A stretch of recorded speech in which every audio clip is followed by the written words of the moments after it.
everyone. Welcome back to another episode of It's Showtime with me Abhipsha only on Rongin TV. যেখানে থাকছে entertainment world's এর বিভিন্ন খুঁটিনাটি updates, তারকাদের অনেক অজানা গল্প আর দারুণ মজার মজার গসিপ। তাহলে চলুন শুরু করে দিই আজকের এপিসোড। আর প্রথমেই চোখ রাখবো আজকের আপডেটসে। সম্প্রতি মুক্তি পেয়ে গেছে শাহিদ কাপুর, কৃতি শ্যানন ও রাশমিকা মান্দানা অভিনীত ককটেল 2, যা 2012 সালে মুক্তিপ্রাপ্ত ককটেলের সিকুয়েল। ইতিমধ্যেই দর্শক মহলে ছড়িয়ে পড়েছে উত্তেজনা এবং নানান রকম মানুষ বিভিন্ন রকম প্রশংসা, ক্রিটিসিজম সব রকমই করছেন এই সিনেমা দেখে। তবে দর্শকদের মধ্যে যে প্রশ্ন এখন সবচেয়ে বড়ভাবে দানা বেঁধেছে তা হলো কোন ওটিটি প্ল্যাটফর্মে এই সিনেমাটি রিলিজ হতে চলেছে। নির্মাতাদের পক্ষ থেকে সম্প্রতি জানানো হয়েছে যে সম্ভবত নেটফ্লিক্সেই আসতে চলেছে এই সিনেমাটি। তবে কবে এই সিনেমা নেটফ্লিক্সে আসতে চলেছে সেই নিয়ে এখনো তারা কোনো রকম ভাবেই কোনো মুখ খোলেননি। সাধারণত 8 সপ্তাহের পরেই সিনেমা রিলিজের 8 সপ্তাহের পরেই সিনেমা কোনো ওটিটি প্ল্যাটফর্মে আসে। সেই হিসাব অনুযায়ী আমরা আশা করতে পারি কবে নাগাদ নেটফ্লিক্সে এই সিনেমাটি আসতে চলেছে। এখন দেখার বক্স অফিসের সফলতার পরে নেটফ্লিক্সেও কেমন ভাবে এই সিনেমাটি দর্শক গুছিয়ে নেন। শাহিদ কাপুর, কৃতি শ্যানন আর রাশমিকা মান্দানাকে নিয়ে তৈরি রোমান্টিক ড্রামা ককটেল 2 সিনেমা হলে মুক্তি পেয়েছে। হোমি আদজানিয়ার পরিচালনায় এই ছবিটি 2012 সালের সুপারহিট ককটেলের সিকুয়েল। ছবিটি নিয়ে দর্শকদের মধ্যে অনেকদিন ধরেই উত্তেজনা ছিল। বক্স অফিসে তো আলোচনা চলছেই, সেই সঙ্গে বহু দর্শক ছবিটির ওটিটি রিলিজের জন্য অপেক্ষা করছেন। এবার ছবির ডিজিটাল স্ট্রিমিং নিয়ে একটি বড় খবর সামনে এলো।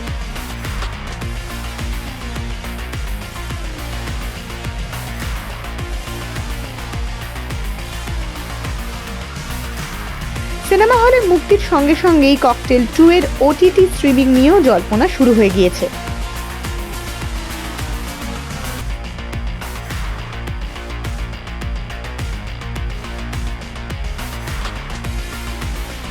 পাওয়া খবর অনুযায়ী ছবিটি থিয়েট্রিক্যাল রান শেষ হওয়ার পর নেটফ্লিক্সে স্ট্রিম হবে। তবে নির্মাতাদের পক্ষ থেকে এখনো ওটিটি মুক্তির কোনো নির্দিষ্ট তারিখ ঘোষণা হয়নি।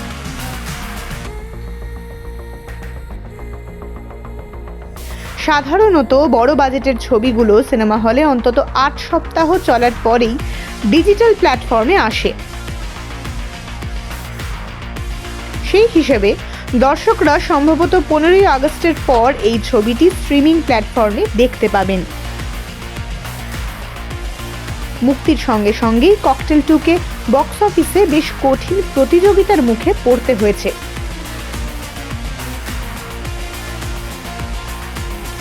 ছবিটির সরাসরি টক্কর হয়েছে সামান্থা রুথপ্রভুর মা ইন্টি ভাঙ্গারাম, পিক্সারের টয় স্টোরি 5, মালায়ালাম ছবি বালান দ্য বয় এবং কোরিয়ান হরর থ্রিলার কলোনির মতো ছবির সঙ্গে।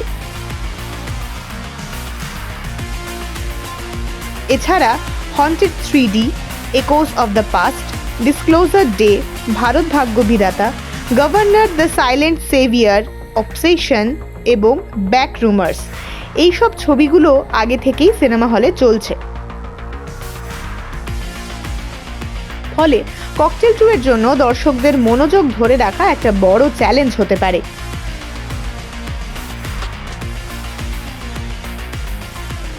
এই ছবিতে প্রধান ভূমিকায় রয়েছেন শাহিদ কাপুর, কৃতি শ্যানন এবং রাশমিকা মান্দানা। এই 3 তারকার জনপ্রিয়তা এবং পর্দায় তাদের নতুন কেমিস্ট্রিকেই ছবির সবচেয়ে বড় শক্তি বলে মনে করা হচ্ছে।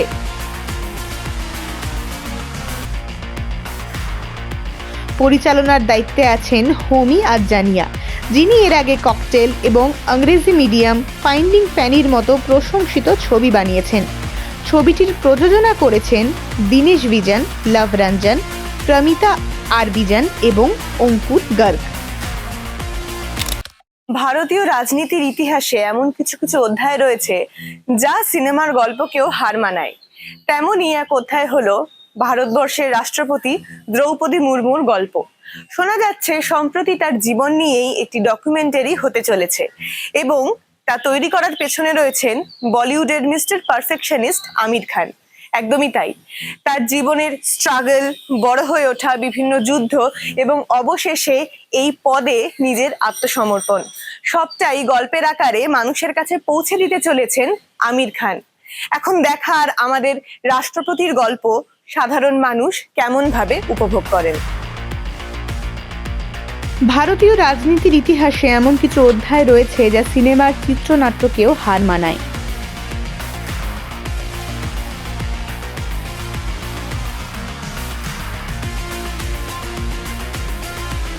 আর সেই তালিকায় অন্যতম নাম রাষ্ট্রপতি দ্রৌপদী মুর্মু।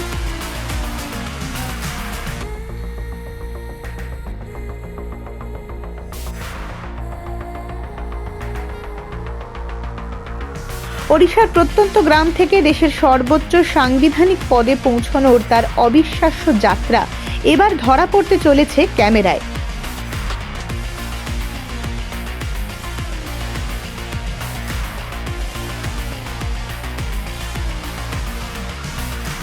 আর এই বিশেষ প্রজেক্টের পেছনে রয়েছে বলিউডের অন্যতম জনপ্রিয় নাম আমির খান।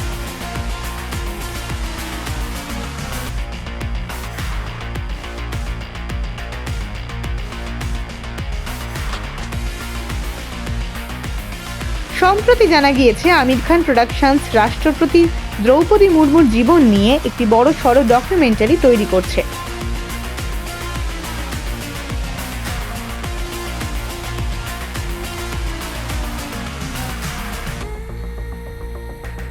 এই তথ্যচিত্র পরিচালনার দায়িত্বে রয়েছেন বিশিষ্ট পরিচালক ও লেখিকা স্বাতী চক্রবর্তী ভাটকাল।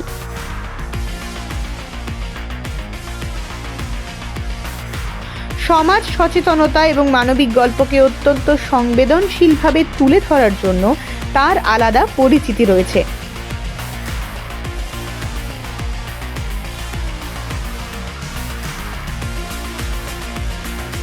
এই ডকুমেন্টারিতে শুধু রাষ্ট্রপতি হিসেবে দ্রৌপদী মুর্মুর সাফল্যই নয়, বরং তার জীবনের প্রতিটি কঠিন বাঁক, প্রতিটি সংগ্রাম এবং প্রতিটি পুনর্জন্মের গল্প তুলে ধরা হবে।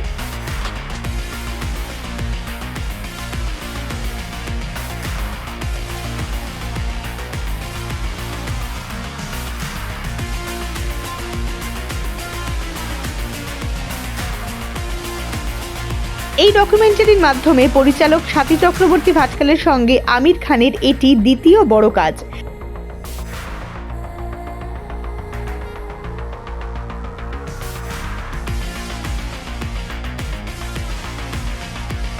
এর আগে 2019 সালে রুবারু রোশনি তথ্যচিত্রে দুজন একসঙ্গে কাজ করেছিলেন।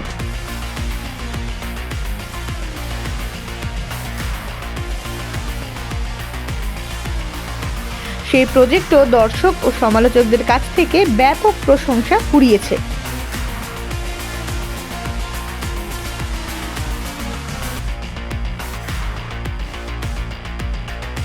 তাই এই নতুন প্রজেক্ট ঘিরে প্রত্যাশাও স্বাভাবিকভাবে অনেকটাই বেশি।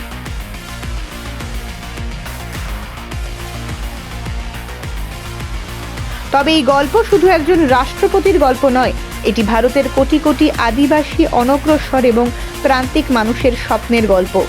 একজন সাধারণ মেয়ে কিভাবে সমাজের সমস্ত বাধা অতিক্রম করে দেশের সর্বোচ্চ পদে পৌঁছতে পারেন, সেই বার্তাই তুলে ধরবে এই ডকুমেন্টারি।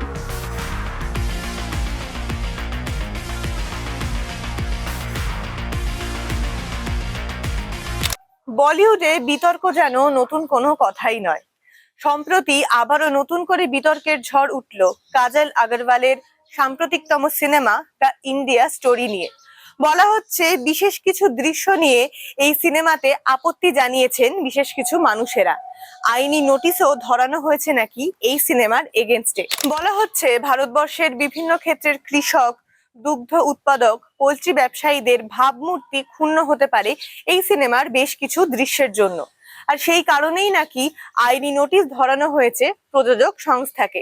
এখন দেখার কি হতে চলেছে এই সিনেমাটির ভবিষ্যৎ, কবে মুক্তি পেতে চলেছে, সেন্সর বোর্ডেও কোনো সমস্যা তৈরি হয় কিনা, বা এই আইনি নোটিশ নিয়েও প্রযোজকরা কি পরবর্তী অ্যাকশন নিতে চলেছে, এখন সবটাই দেখার অপেক্ষায়।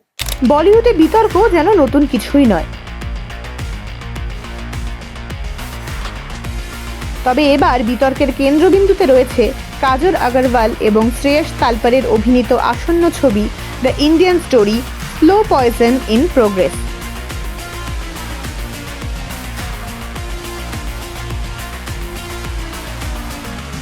ছবিটি মুক্তি পাওয়ার কথা আগামী 24শে জুলাই, কিন্তু তার আগেই নির্মাতাদের কাছে পৌঁছে গেল আইনি নোটিশ, আর সেই নোটিশে তোলা হয়েছে একাধিক গুরুতর অভিযোগ।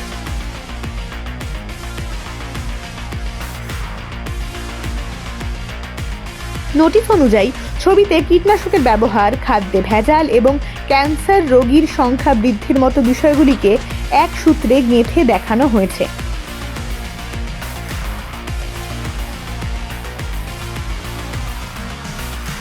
সবচেয়ে বড় আপত্তি উঠেছে শিরোনাম এবং মূল বক্তব্য নিয়ে। কারণ ছবিতে নাকি ভারতের কৃষি ব্যবস্থাকে স্লো পয়জন বা ধীর গতির বিষের উৎস হিসাবে উপস্থাপন করা হয়েছে।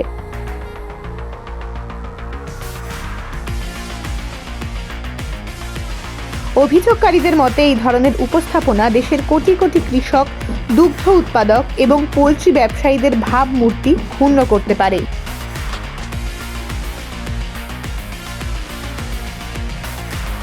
এছাড়াও দুধে ব্যাপক ভেজাল মেশানোর অভিযোগ এবং মৃত মুরগির শরীরে সিরিঞ্জ প্রয়োগের দৃশ্য নিয়েও আপত্তি তোলা হয়েছে।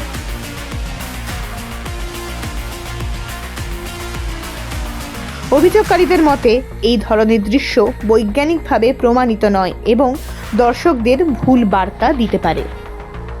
Well, that's it for the day.